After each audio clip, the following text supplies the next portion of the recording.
السلام عليكم ورحمة الله وبركاته. ازيكم حبايبي؟ عاملين ايه؟ تعالوا يلا نشوف القمر والحاجات الجميلة. في حاجات كتير جوه الحلقة معانا. بصوا بسم الله ما شاء الله، ده بتنجان بابا غنوم، السلطة بتاعتنا، طاجن الجمبري بالخضروات والجمبري المقلي والرز بالجمبري والمكرونة البلدي بتاعتنا الروعة دي.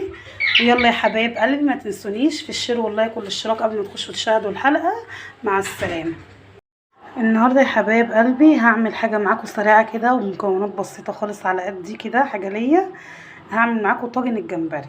معانا كده حبه جمبري بالقشر بتاعهم يا حبايب قلبي، شايفين اهو اهمت.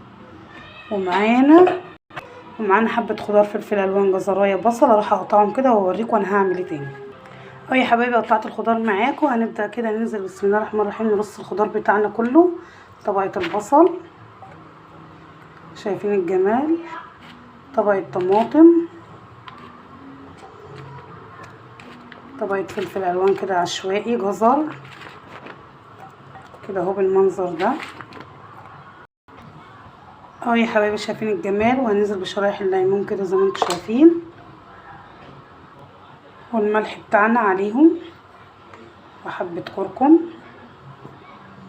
وحبة كمون كده لزوم الشغل،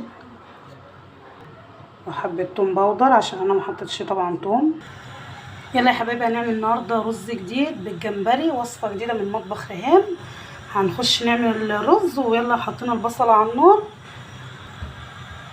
وهننزل كده بالزيت بتاعنا. ده زيت ذره، مش هخليه طبعا يسخن علشان خاطر ما يتحرقش مننا، فيسخن مع البصله. وهنا يا حبايبي دوت قشر الجمبري بتاعنا، هنستخدمه شوربه النهارده. هناخد منه عشان نعمل منه الطاجن، والرز بتاعنا اللي بالجمبري هنسقي منه. هنروح نسقي الطاجن بتاعنا اهو. هناخد كده الشوربه بتاعت الجمبري، هننزل بيها كده بسم الله الرحمن الرحيم على الطاجن بتاعنا القمر ده. شايفين القمر؟ يا دوبك نزلنا بكبشتين بس، مش هنكتر، هو هينزل ميته. شايفين القشر بتاع الجمبري لونه جميل ازاي؟ بصوا احنا هنا شايفين الدقه الجميله اللي احنا تبلنا بيها السمك بتاعنا والجمبري. نزلنا بمعلقه كده على الشوربه بتاعتنا بدل ما نحط ملح وليمون والكلام من ده. هي الدقه بتاعتنا جاهزه عليها كل حاجه. احنا طبعا يا حبايبي احنا عايزين يا دوبك البصله تدبل، ما تحمرش قوي. معانا حبه الجمبري القمر دول على قد حالنا كده، جمال وحلوين. هننزل فيهم كده بسم الله، هندبلهم كده تتبيله. شايفين القمر ده؟ هنا طبعا ده معاكم طاجن الجمبري بتاعنا اللي بالبصل والخضار اهو على النار، وموطيين عليه كده على مهلنا. وجبنا هنا معاكم حبه فلفل الوان كده، اشكال والوان كده بسم الله. نزلنا عليهم كده على شويه الجمبري، وهندي تقليبه برده. شايفين بسم الله ما شاء الله. ننزل بالشوربه بسم الله زي ما انتم شايفين كده. الميه بتاعتنا هتغلي ونبدا ننزل بالرز اهو يا حبايبي. نزلنا الرز بتاعنا وظبطنا الميه الشوربه بتاعته اهو، وحطينا حبه جزر كده برده كمان شايفين لونه، وظبطنا الحوض ومكعب مرق الدجاج، وهنروح نغطي عليه وتشوفوا احلى شويه رز بالجمبري. شوينا بتنجانتين كده وفركناهم معاكم. هنعملهم بابا غنوم كده بتتبيله حلوه كده من بتاعه السمك المتبقيه. خدنا شلنا معلقتين على جنب كده، وهنروح نقلبهم تقليبه حلوه، يبقى جهزنا احلى طبق بابا غنوم معاكم. هنا يا حبايبي هنروح نبص على الرز بتاعنا. شايفين بسم الله ما شاء الله تحفه. وهنا هنبص على الجمبري بتاعنا، شايفين برضو جاهز معانا ازاي؟ ما شاء الله عليه، حاجه جميله كده.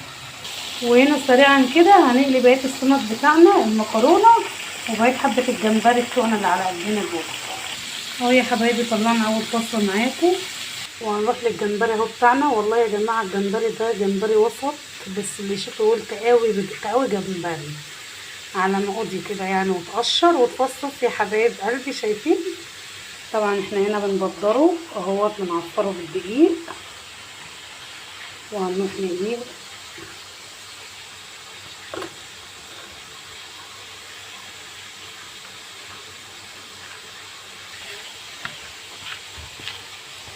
نعفره كده كله، لازم نغطيه كله بالدقيق كده. هنا اهو يا حبايبي الجمبري معاكم على النار اهو بيتقلي. لازم الفوسفور يعلى معانا شويه علشان خاطر ايه الدنيا تعبانه شويه، الصحه في الحديد خالص الحمد لله. فقلنا ايه نرتب على نفسنا كده بحبه جمبري كده. هو غالي بس ما يغلاش علينا طبعا الحمد لله.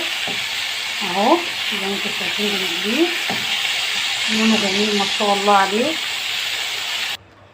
وبكده يا حبايب قلبي يبقى ده الشكل النهائي بتاعنا مع تقديم الغدا اليومي بتاعنا. شايفين بسم الله ما شاء الله. اتمنى تكون الحلقه عجبتكم، متنسونيش في الشير واللايك. ادي طبق الجمبري بتاعنا والسلطه والرز بالجمبري، وادي السمك المكرونه، وادي الجمبري بالخضار اللي هو مع الخضروات، طاجن الجمبري. شايفين بسم الله ما شاء الله منظر الاكل شهي ويفتح النفس ازاي. متنسونيش يا جماعه في الشير واللايك والاشتراك. لو كنت وصلت لحد هنا ضاعي الاشتراك وضاعي اللايك، اوعي تنسي اللايك يا قمر انت وهي. السلام عليكم ورحمه الله وبركاته. دمتم في حفظ الرحمن. استودعكم الله الذي لا تضيع ودائعه.